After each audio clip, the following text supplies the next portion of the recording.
The Americans with Disabilities Act, ADA, and the Illinois Human Rights Act, IHRA, prohibit discrimination against people with disabilities, but define who has a disability differently. This video will help you understand whether you are protected by these laws. The ADA defines disability as a physical or mental impairment that substantially limits a major life activity. Physical or mental impairments are our underlying conditions. Major life activities are activities important to our lives. Examples include hearing, eating, sleeping, standing, reading, thinking, concentrating, and working. Substantially limits requires us to compare our limitations to most people in the general population. For example, an applicant who uses a wheelchair is likely covered by the ADA because his impairment, perhaps spinal cord injury or cerebral palsy, substantially limits the major life activities of walking and standing. An applicant with dyslexia is likely covered by the ADA because her impairment substantially limits the major life activities of reading and learning. What if you have an episodic condition?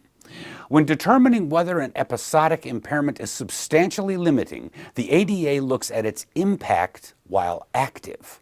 For example, the ADA looks at the impact of epilepsy during a seizure. What if you use an assistive measure to lessen the impact of your disability, like a hearing aid, a prosthesis, or medication? When determining whether an impairment is substantially limiting, the ADA does not consider the impact of assistive measures. The IHRA defines disability as a determinable physical or mental characteristic of a person which may result from disease, injury, congenital condition of birth, or functional disorder. Unlike the ADA, the IHRA does not require showing the impairment substantially limits a major life activity. Both the ADA and IHRA protect you if you have been regarded as having an impairment. This means that someone else believed correctly or incorrectly that you have an impairment. Both laws also protect you if you have a history or a record of a disability. This means you do not currently have a substantially limiting impairment, but used to.